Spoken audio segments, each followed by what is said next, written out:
Take that sign down right now, or I will have it removed for you. You people don't get to just put up whatever you want in my neighborhood. This isn't some inner city project where anything goes. Laurel Ashford screamed this in my face, standing on my front porch at 8 a.m. on a Saturday like she owned the place, wearing a hot pink blazer that matched her aggressive entitlement perfectly. She waved what looked like official HOA documents inches from my face, her perfectly manicured finger jabbing toward the private property, no trespassing sign I'd installed on my fence, on my land, that I'd purchased 8 years before her HOA even existed. I'm Marcus Bennett, former Marine Corps intelligence officer and current cybersecurity executive, and I spent 6 years defending this country, which apparently doesn't mean I'm allowed to protect my own property when a real estate developer decides she wants it for her next deal.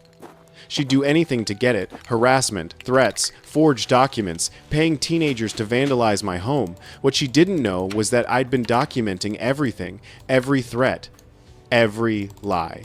Every time someone assumed I didn't belong here because of the color of my skin. Saturday morning came quiet in Cedar Ridge, Georgia. That particular kind of peaceful that only exists in the suburbs when most people are still sleeping.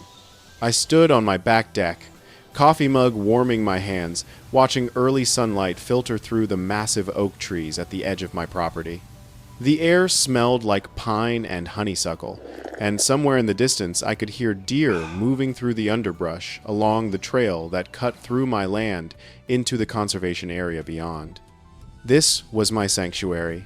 3 acres of peace I'd bought 8 years ago with money I'd earned through 20 years of military service, followed by building a cybersecurity consulting business from scratch. Back when this neighborhood had no HOA, no Byzantine rules about mailbox colors and lawn heights, no Laurel Ashford trying to tell a black man where he did and didn't belong, the trail everyone called public actually ran across my land for about 50 feet before hitting the conservation boundary. My land, my deed, my responsibility, my right to protect it. Dad, did you see the deer this morning? Aaliyah appeared in the doorway, still in her pajamas, dark curls pulled into a messy bun that somehow looked both chaotic and deliberate. At 15, she was becoming more like her late mother every day. Same sharp eyes that missed nothing. Same way of tilting her head slightly to the left when thinking through a problem. Same refusal to back down from what was right, even when it would be easier to stay quiet. She grabbed her oversized mug of hot chocolate, the one with Future Engineer, printed on the side that I'd bought her last Christmas, and joined me at the railing. There were 3 of them last night, she said, her voice still thick with sleep. I saw them from my window around 10. They came right up to the deck. I heard them, I said, taking a sip of coffee. They're getting braver every week, coming closer to the house. We'd had this conversation before about letting wildlife move freely through the property, about respecting natural migration patterns, about why I kept the trail open even though I technically could close it completely. The woods behind our house were one of the reasons I'd bought this place. Space, privacy, a natural buffer between us and whatever chaos the world wanted to throw our way.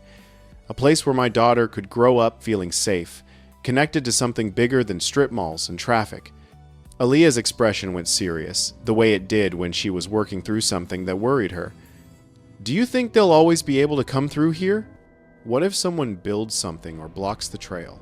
Raymond Cooper, my 76-year-old neighbor, had mentioned Laurel Ashford asking if I was really the owner or just renting, that particular coded language black folks recognize.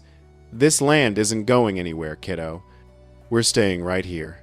She smiled and headed inside. I stayed on the deck, knowing change was coming. That's when I noticed the trash.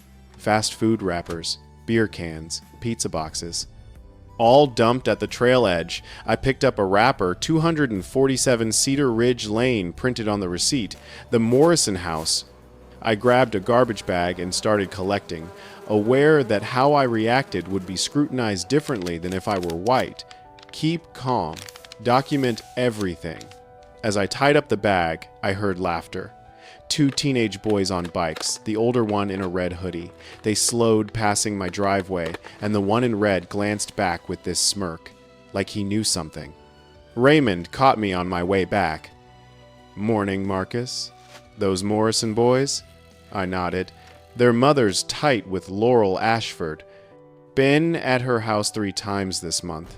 He paused. "But with you, Marcus?" I heard Laurel at that HOA meeting talking about maintaining neighborhood character and ensuring the right kind of people. The familiar anger flickered, but I kept my face neutral. 20 years in the Marines taught me that. "Be careful with her," Raymond said quietly. "She's strategic. She'll use every assumption people make about a black man in this neighborhood against you." That evening, we lit a fire in the backyard. Aaliyah stared at the stars. "Dad, do you ever worry we'll have to leave here?" The question hit hard. I saw real fear in her eyes, fear inherited from watching me navigate the world as a black man. "We're not leaving. This is our home." Nobody's taking that away. Later that night, I stood at the fence line and saw a flash of light. Someone with a phone, taking pictures of my house. Then car door closing, engine starting, headlights pulling away. Cold certainty settled over me. Something was coming. Monday morning brought more trash. 5, maybe 6 garbage bags, ripped open and scattered. Deliberate. I snapped photos, then sifted through the mess. More receipts. More Morrison addresses. I spent an hour cleaning. Frustration building. Then I loaded the bags into my truck and drove to 247 Cedar Ridge Lane. Mrs. Morrison answered, blonde hair pulled tight. She looked at me with that particular expression white women sometimes get when an unexpected black man appears at their door. "Can I help you?" Flat tone. I kept my voice friendly, non-threatening the voice black men learn to use. "Hi, I'm Marcus Bennett. I live 2 doors down. I wanted to talk about trash I found on my property. It has your address." Her expression got colder. "That trail isn't your property, it's public land." Actually, the trail runs through my property for about 50 feet. I have the survey map. She crossed her arms. My sons didn't put any trash there. Maybe if you kept your property cleaner, you wouldn't have this problem. The implication hung there. Your property, your kind. The receipts have your address. My sons would never do that, and frankly, I find it offensive that you'd come here making accusations. If you have a problem, take it up with the HOA. Footsteps. Dalton Morrison appeared, the teenager with the red hoodie. When he saw me, this smirk spread. "That's the guy from the trail. The one who thinks he owns the forest. Mom said he probably doesn't even really own that house." Mrs. Morrison's expression confirmed it. She'd been talking about me. Questioning whether I belonged. "I think you should leave, and if you harass my family again, I'll call the police." The door slammed. I stood there, feeling that mix of disbelief and fury. I'd tried to be reasonable, and I'd been treated like a threat. Wednesday night, I heard Aaliyah scream, a real scream. I bolted toward the back. Aaliyah was at the sliding glass door, hands pressed against glass, face pale. "Dad, there's someone in the yard. 2 figures near the trail." Motion sensor light on. Dalton and Beckett Morrison. I stepped outside. "What are you doing here?" Dalton stood there with that smirk. "We're using the trail. It's public property." "This is private property. You're trespassing," Beckett laughed. "You don't own the woods, old man." Dalton nodded. "Yeah. And if you try to stop us, we'll tell everyone you threatened us. You grabbed my arm. Who do you think they'll believe?" The threat was explicit. A black man, white teenagers. Their word against mine. "You need to leave now."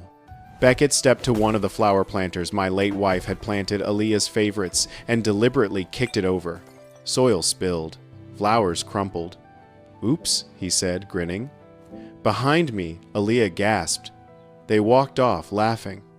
I stood there, fists clenched, trying not to give them what they wanted, an excuse to say the scary black man lost his temper. I called the police. 20 minutes later, Officer Thorne Davis arrived. I'd seen him at HOA meetings, always chatting with Laurel Ashford. I explained everything. The trash, the confrontation, the destroyed planter. He took notes, expression unchanging. So you're saying 2 minors walked across your yard and you confronted them? I asked them to leave. They were trespassing and destroying property. Do you have proof? Video? Witnesses besides your daughter? She's 15. She saw the whole thing. Thorne shrugged. Teenagers say a lot of things. And from what I understand, there's confusion about whether this trail is your property. There's no confusion. I have the survey map, the deed. The HOA seems to think otherwise. Miss Ashford mentioned rezoning. Laurel Ashford doesn't have authority to rezone private property. Thorne tucked his clipboard. Look, Mr. Bennett, I'll talk to the Morrison boys, but if this turns into he said, she said, there's not much I can do. My advice? Get cameras. Document everything. And maybe try to work things out instead of escalating. He left. No report filed. I realized this was coordinated. The Morrisons, Laurel, Thorne, all connected. That night, I sat at my kitchen table with my documentation and made a decision. If they wanted a fight, I'd give them one. Legal, documented, by the book. As a black man, I had to be perfect. No mistakes. I pulled up my laptop and started researching. Property law, trespassing statutes, security cameras. By sunrise, I had a plan. Step 1. Install a sign. Private property, no trespassing. Step 2. Cameras, undeniable proof. Step 3. Lawyer. Friday afternoon, I finished the installation. Professional grade sign, black lettering on white aluminum, tamper-resistant hardware. Then I heard an expensive engine, a Mercedes, glossy black. Laurel Ashford stepped out wearing a tailored black suit, designer heels, sunglasses, and that hot pink blazer draped over her shoulders like a cape of authority. She walked up my driveway with total confidence. Mr. Bennett, I'm Laurel Ashford, HOA President. I think we need to have a conversation. About what? She gestured toward the sign, that hot pink blazer shifting. About that. It's a violation of our community aesthetic guidelines. I'm not part of the HOA. I bought this house 8 years ago, before the association existed. Laurel clicked her pen, every movement calculated. That hot pink blazer catching sunlight, that's a misconception. When the subdivision expanded, all properties fell under our jurisdiction. You're still subject to community standards. Show me the law that says that. I don't need to show you the law. I'm telling you as a courtesy that the sign needs to come down. It's ugly. It's aggressive. And, frankly, Mr. Bennett, she paused. It sends the wrong message about the kind of neighborhood we're trying to maintain. The implication was clear. Wrong message. Wrong kind of people. Families have been trespassing on my property, vandalizing, dumping trash. The sign stays. Laurel's smile disappeared. The hot pink blazer seemed to glow brighter with her anger. Mr. Bennett, you're talking about a public trail used by this community for years. You can't block access because you're having a dispute. I pulled out my phone, showed the survey map. This trail runs through my property. I have documentation. I'm marking my boundaries. That's my legal right. She barely glanced. Survey maps change. The county rezoned this area 3 years ago. Your paperwork doesn't reflect current boundaries. Rezoned by who? Laurel adjusted her hot pink blazer, tone patronizing. By the County Planning Commission. It's public record. You really should stay informed. I didn't believe her. Even if that were true, you don't have authority to tell me what I can put on my fence. Laurel stepped closer, that hot pink blazer expanding with aggression. Mr. Bennett, let me be clear. That sign is a violation. If it's not removed within 10 days, you'll be fined $500 per day. And if you continue to obstruct community access, we'll pursue legal action. She handed me a document. This is your formal warning. I suggest you take it seriously. I took the paper, hand steady despite burning anger. You're threatening me with fines for protecting my property? Laurel put her sunglasses back on, that hot pink blazer catching light as she turned. I'm not threatening you. I'm informing you of consequences. Have a good day, Mr. Bennett. She walked to her Mercedes and drove away. I looked at the notice, then saw something that made my blood run cold. A handwritten note at the bottom. People like you should know when they're not wanted. This neighborhood has standards. Explicit, undeniable. This was about a white woman with power deciding a black man didn't belong. I took a photo, backed it up to 3 cloud locations, added it to my evidence file. Because I'd spent 20 years in military intelligence building cases, and this time every move she made would be documented. Monday morning, I met with Bennett Hargrove, a lawyer Raymond had recommended. I spread my documents across his desk, survey map, deed, county records, HOA violation notice, photos. He read through everything methodically. Finally, Mr. Bennett, you're not a member of the HOA. You bought before the association formed. No covenant attached to your deed. They have 0 legal authority over your property. Relief surged. So the fines are illegal? Completely. They can't fine you. They can't enforce aesthetic standards. And they can't claim your land was rezoned without formal process that you would have been notified about. If they're saying the county rezoned, that's either a lie or a mistake. Either way, not enforceable. So, what do? First, I'll draft a response making clear you're not subject to HOA jurisdiction and further harassment will result in legal action. Second, install security cameras. If they're trespassing or vandalizing, you need documentation. Third, don't react emotionally. Don't confront anyone. Don't give them ammunition. What if they keep pushing? Then we sue. But lawsuits are expensive and slow. Best thing you can do is gather evidence and let them hang themselves. People who abuse power always overreach. And when they do, we'll be ready. The cameras arrived 2 days later. 4 high-definition units with night vision and cloud storage. I spent the weekend installing them. Aaliyah helped. Will they see everything? Everything. And it saves to the cloud automatically, so nobody can erase it. That night, I reviewed footage. Most was boring delivery trucks, neighbors. Then I saw it.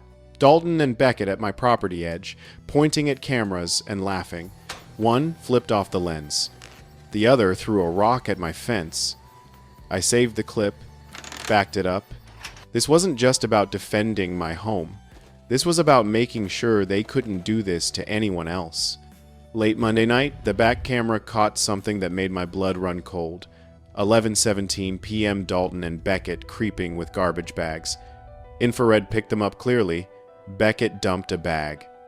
Dalton kicked it open, scattering trash. Then they laughed. The audio picked it up perfectly. Old man thinks he's so smart. We'll make him lose his mind. You think he'll call the cops again? That was hilarious. Thorne didn't do anything. Thorne won't.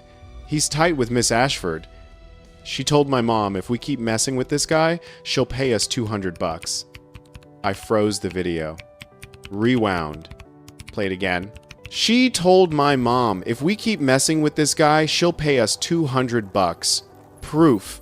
Not just that the boys were trespassing, proof that Laurel was paying them to harass me. I saved the clip, backed it up 3 times, sent a copy to Hargrove with a time-stamped email. This was conspiracy, extortion, and I had it on video. Wednesday afternoon brought certified mail. HOA violation notice number 2. Unauthorized construction. Failure to comply. Fines totaling $1,500. Deadline 10 days. I called Hargrove. They're escalating. This is textbook harassment. They know they don't have jurisdiction, but they're hoping you'll pay out of frustration or make a mistake. I told him about the video, the teenagers, the audio, Laurel's name. Long pause. Marcus, that's huge. Evidence of conspiracy to commit vandalism, possibly extortion. Don't delete that footage, don't touch it, don't tell anyone you have it yet. We need to time this right. Friday night, cameras caught them again. 10:32 p.m., this time with spray paint. Dalton held 2 cans. Beckett had his phone out, recording. Do it. Make it good. Dalton shook the can, raised it toward my side, and I hit 911. The dispatcher answered. 911. What's your emergency? I kept my voice steady.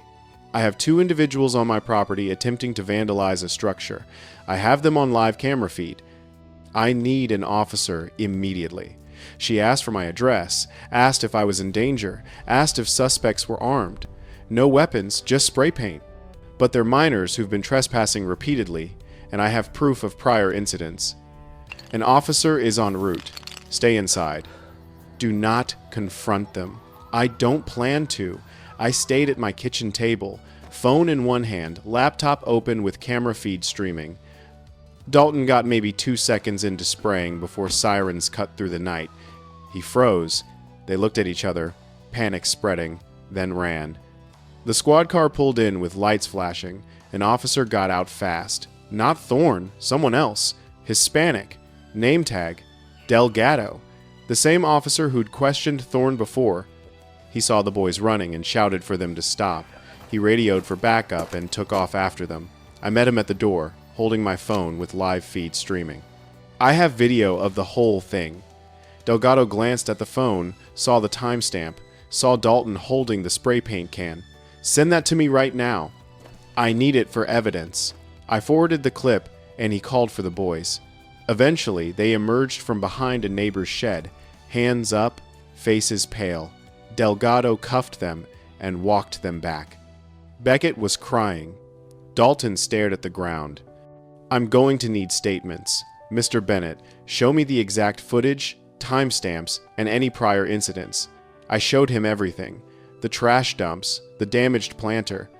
The audio of Dalton saying Laurel would pay them $200. Delgado's expression hardened. This is more than trespassing. This is conspiracy. You're telling me a board member paid minors to harass you? I nodded. That's what the audio says. I have the original file with metadata intact. I'm filing formal charges: trespassing, attempted vandalism, conspiracy. And I'm recommending a full investigation into the HOA's involvement. The boys' parents arrived 20 minutes later, mother hysterical, father angry. Delgado showed them the footage, explained the charges. When he played the audio of Dalton mentioning Laurel, the mother went silent. That's not he, didn't mean. Delgado cut her off. Ma'am, your sons admitted on camera they were being paid to harass Mr. Bennett. That's a crime. And if Miss Ashford was involved, she's going to be investigated too. The father grabbed his wife's arm. We need a lawyer. Don't say anything. They left with the boys. Before Delgado left, he handed me his card.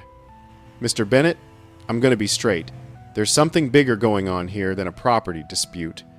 If you have more evidence, document it and send it to me.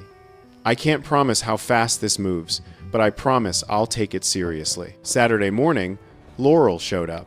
No Mercedes, she walked. Probably didn't want her car on cameras. She marched up in that hot pink blazer and pounded on the door.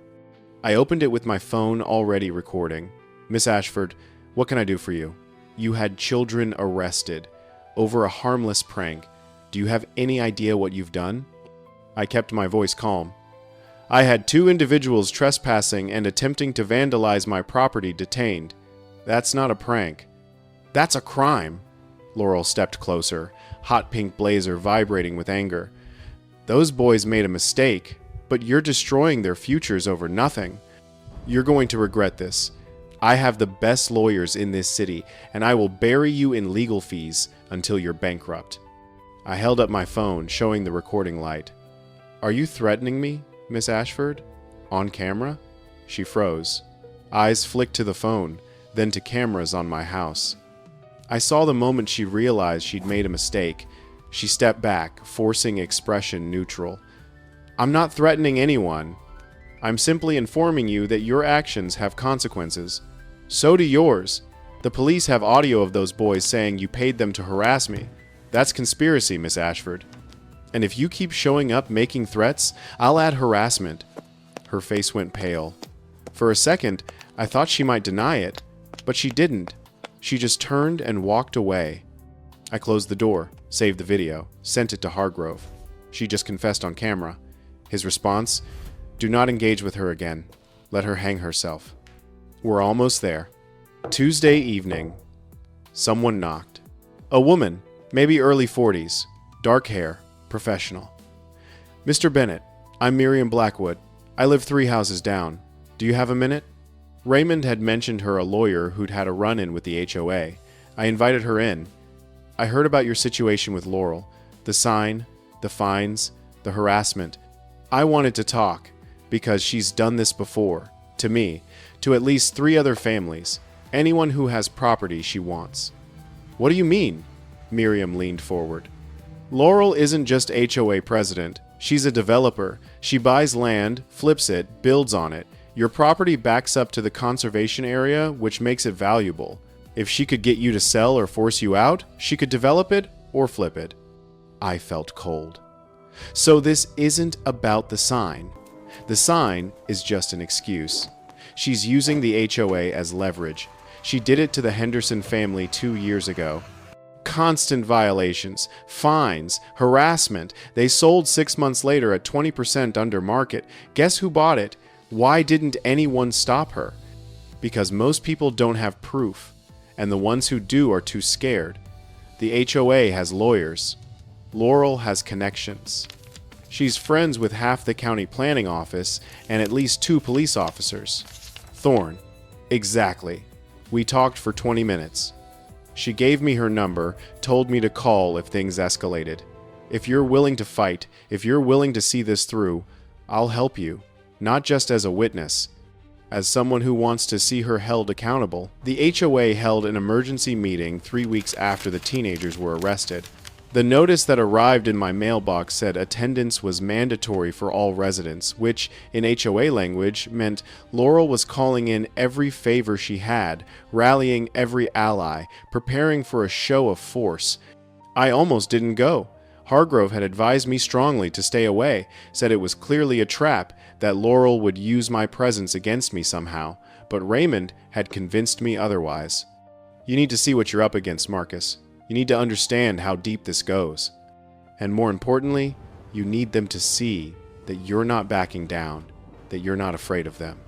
The community center was packed when I arrived, maybe 80 people, more than I'd ever seen at any neighborhood meeting in 8 years of living here. I took a seat in the back row, and I could feel eyes on me immediately, whispers starting before I even sat down, glances that tried to be subtle but weren't. The kind of attention that makes your skin prickle with awareness. Laurel stood at the front of the room wearing that hot pink blazer like armor, like a uniform that announced her authority before she even opened her mouth. Her expression was calm, composed, confident, the look of someone who already knows exactly how the next hour is going to play out. She had a remote in her hand and a projector screen set up behind her. She clicked the remote, and the screen lit up with an image that made my chest tighten. My house appeared. My fence. My sign. The photo had been taken from the street, zoomed in tight, with red circles drawn around the sign like it was evidence at a crime scene, like it was something dangerous that needed to be identified and contained. This brings us to tonight's main issue, Laurel said, her voice smooth and authoritative, carrying that practiced tone of someone who's used to running meetings, used to being listened to. We have a resident who has refused to comply with community standards, a resident who has installed an unauthorized sign that violates our aesthetic guidelines, a resident who has escalated minor disputes into criminal matters and has had teenagers' children from this very neighborhood arrested over harmless mistakes. She let that sink in. I watched faces around the room, saw people nodding along, saw the narrative taking hold. She clicked the remote again, and the next slide appeared. My military service photo, the one from my Marine Corps days, me in full dress uniform, the photo I'd been proud of that represented 20 years of service to this country.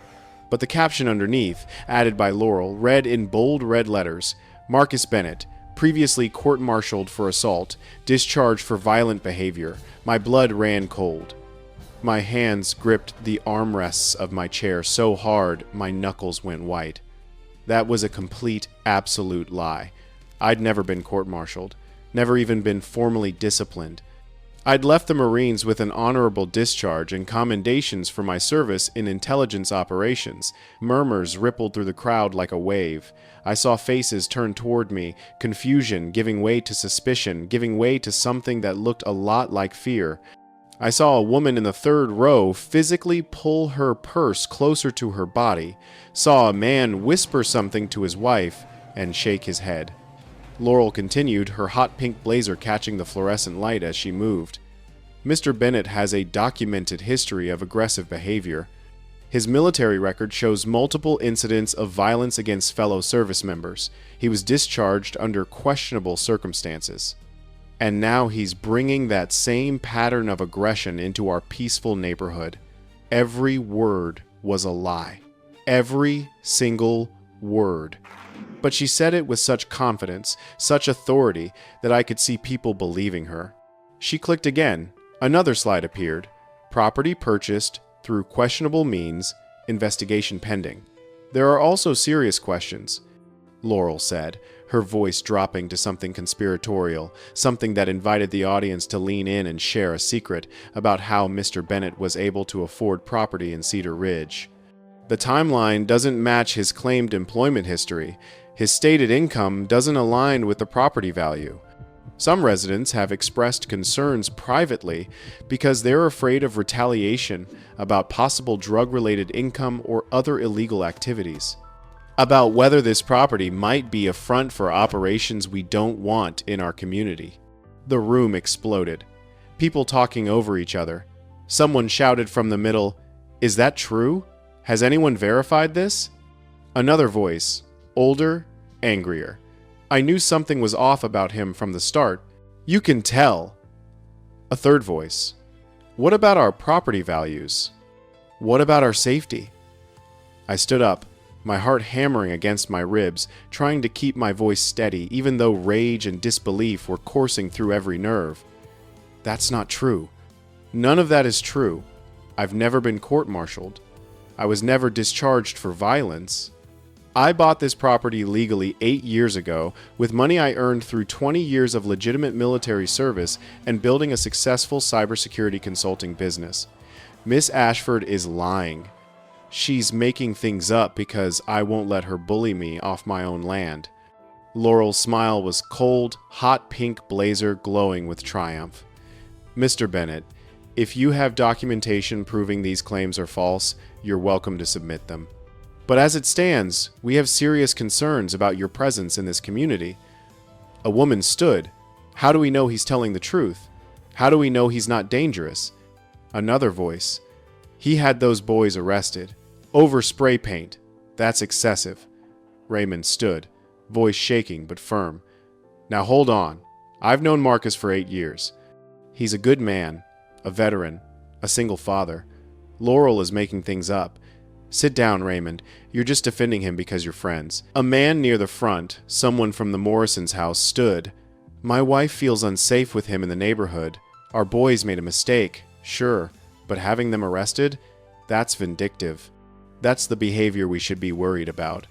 The room was turning. I could feel it momentum shifting against me. Every assumption, every stereotype about black men amplified by Laurel's lies. Mrs. Morrison stood. Tears streaming, clearly rehearsed. My sons are terrified. They can't sleep. They're afraid to go outside. All because he decided to make an example of them. Over trash. Over a sign. It's cruel. Laurel let the moment build. The board has voted. We're recommending that Mr. Bennett either comply with all community standards within 30 days, including removal of the sign, payment of all fines, and a formal apology, or we will pursue legal action to force the sale of his property. The room erupted in applause. Not everyone Raymond was shaking his head, and I saw a few uncomfortable faces, but the majority was clapping, cheering, supporting the removal of a black man from their neighborhood based on complete lies. I stood there, surrounded by 80 white faces, and felt something I hadn't felt in years. Genuine fear that I was going to lose. Laurel had turned the entire community against me. She'd weaponized every racist assumption, every stereotype, and they believed her. I left before the applause stopped. Outside, Raymond caught up. Marcus, don't let them. They believed her. They looked at me and believed every lie because it fit what they already wanted to think. You have evidence. You have the truth. Evidence doesn't matter if nobody wants to see it.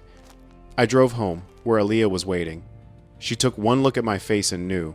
Dad, what happened? The HOA meeting. It didn't go well. Are we going to have to move?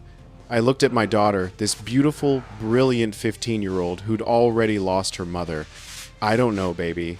I honestly don't know. That night, I sat at my kitchen table with all my evidence files and seriously considered giving up, selling, leaving, letting Laurel win, because maybe some battles weren't worth fighting.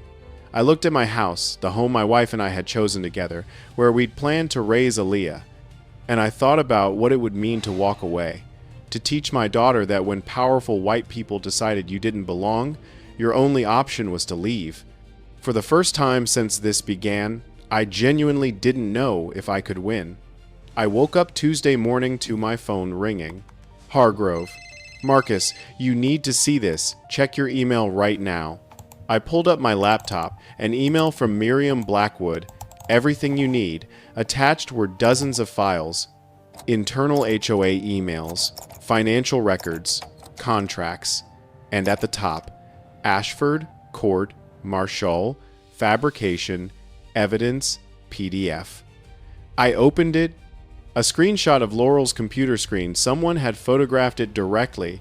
An open Photoshop file showing my military service photo with the fabricated court-martialed for assault caption being added. Timestamp, 2 weeks ago. Metadata, Laurel Ashford's home computer. Oh my God, I kept scrolling. More emails. One from Laurel to the HOA Management Company. Bennett's property is critical for the Oak Ridge development. We need to increase pressure, create violations where necessary. I want him out by year end. Use whatever angle works. He's black, he's aggressive, he's suspicious. People will believe it. Another discussing payments to Officer Thorne, $15,000 over 2 years, marked as security consulting, but dated exactly with incidents where residents called police and got nowhere. Another, Laurel specifically instructing someone to create a forged county rezoning document. Hargrove called back, "This is it, Marcus. This is everything." Miriam worked for the firm that represented the HOA 3 years ago. She's been collecting evidence. She has documentation of Laurel fabricating violations, bribing police, creating forged legal documents, and explicitly using racial bias to target homeowners. Why now? Because she watched what happened at that meeting. She saw them turn on you based on lies, and she decided she'd seen enough. By noon, Hargrove had filed. Civil suit for harassment, extortion, defamation, intentional infliction of emotional distress, conspiracy. We requested an injunction, and we sent everything to the district attorney's office. By 5 p.m., the story broke. Local reporter Paige Sutherland ran it as the lead. HOA President accused of racist harassment campaign. Evidence shows fabricated accusations against black homeowner. The article laid it out completely. My story. The fabricated court-martial claim, the forged documents, the payments to police, Laurel's explicit emails about using racial bias. The comments exploded. Hundreds of people expressing outrage, demanding accountability. Friday morning, the DA's office announced a formal investigation. Detective Roland Sinclair was assigned. He called that afternoon. "Mr. Bennett, I've reviewed your evidence. This is significant. We're treating it seriously." Monday morning, Detective Sinclair executed a search warrant on Laurel's home and office. What they found was devastating. Laurel had converted a spare room into what could only be described as a targeting center. Files on me, on the Hendersons, on Miriam, on 4 other families, all with notes about vulnerabilities, pressure points, strategies for forcing them out. My file had a section titled Racial Angle Exploitation Strategy. Under it, black male, single father. Community will believe aggression narrative, use crime statistics, play on fears, reference property values coded language works. Morrison boys are white, photogenic jury sympathy, guaranteed, if needed, calculated, systematic, evil. The criminal charges came fast. Fraud, forgery, bribery, extortion. Conspiracy. Evidence tampering. Officer Thorne was charged separately. He pleaded guilty in exchange for a reduced sentence, 6 months county jail. Laurel's trial was faster than expected. Her lawyers knew the evidence was overwhelming. They negotiated a plea: 18 months prison, 3 years probation, full restitution, permanent ban from any HOA position. Financial penalties would bankrupt her. Everything she'd built was gone. The civil trial came 3 months later. I stood outside the courthouse, adjusting my tie. Hargrove stood next to me, calm. Miriam was there too, determined. The courtroom was packed. Reporters, neighbors, other victims. The trial took 2 days. Hargrove presented every piece of evidence: videos, emails, forged documents, the photoshopped image, explicit racist communications. Miriam testified for 3 hours, walking the jury through Laurel's systematic targeting. The defense tried to claim Laurel acted within HOA authority, that any mistakes were procedural errors. But when Hargrove played the video of Laurel threatening me on my porch in her hot pink blazer, when he showed the fabricated court-martial evidence, when he displayed the emails where she explicitly ordered racist harassment, there was no coming back. The jury deliberated 4 hours. Guilty on all counts.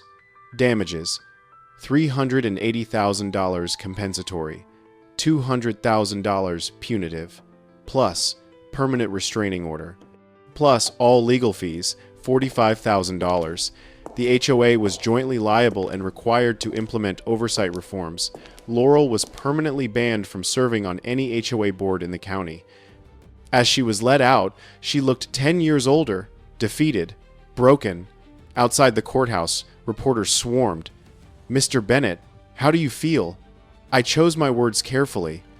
"I feel relieved. This was never about money. It was about holding someone accountable for abusing power and weaponizing racism." Laurel Ashford targeted families, destroyed lives, and used her position to enrich herself while exploiting every racist stereotype. I'm grateful the jury saw the truth. What message does this send? Document everything. Follow the law. Don't let anyone intimidate you. And if someone abuses power, especially using racism as a weapon, fight back legally with evidence, because the truth always wins, eventually. The HOA held a meeting 2 weeks later. Helen Moreno, the new interim president, stood at the front. Before we begin, I want to address what happened to Marcus Bennett. On behalf of this board and community, I want to offer a formal apology. Mr. Bennett was targeted, harassed, and subjected to racist attacks by someone we entrusted with leadership. We failed to question it. We're sorry. She gestured for me to stand. Mr. Bennett has shown us what integrity looks like. He fought back against corruption and racism. He followed the law, and he held us accountable. Because of him, we're implementing new policies: transparent finances, independent audits, a complaint process that doesn't go through the board president, and most importantly, respect for property rights and for all residents regardless of race. The room applauded. Some of the same people who'd voted to remove me, but I saw genuine remorse in many faces. After the meeting, people approached. Some apologized, some thanked me. One woman, crying, told me Laurel had targeted her family 2 years ago. "I wish I'd been as brave as you." I told her it wasn't about bravery. It was about refusing to be bullied. 6 months later, I stood on my back deck with Aaliyah, watching sunset over the woods. The trail was still there, open and accessible. The sign still stood: private property, no trespassing, a reminder of what I'd fought for. But now neighbors waved when they used the trail. They said hello. They asked permission. And I always said yes. "Dad," Aaliyah said quietly, "I'm proud of you. You didn't give up. You didn't let them win." I put my arm around her.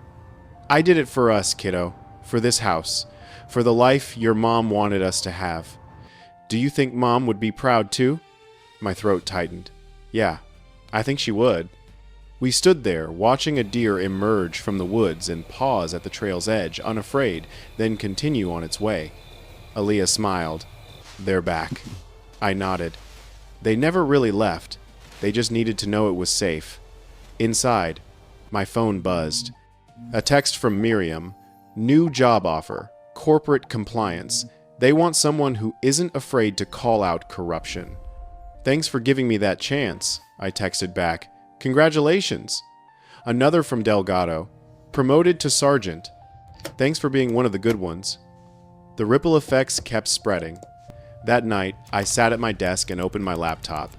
I'd been thinking about writing this all down not for fame, but as a record. A testament to what happens when ordinary people refuse to be pushed around. I typed the first sentence. Take that sign down right now, or I will have it removed for you. You people don't get to just put up whatever you want in my neighborhood. And I kept writing, because this story wasn't just mine. It belonged to everyone who'd ever been bullied by someone in power. Everyone who'd been told they didn't belong because of their skin color. Everyone who'd fought back, even when it was hard, even when it was scary, even when the odds seemed impossible. I wrote until midnight, Aaliyah asleep upstairs. The house quiet except for distant owl calls. When I finally closed the laptop, I looked out at my fence, my sign, my home. It was still standing. We were still standing. And that, in the end, was all that mattered. We protected our home. We exposed racism and corruption. We did it the right way. And we won.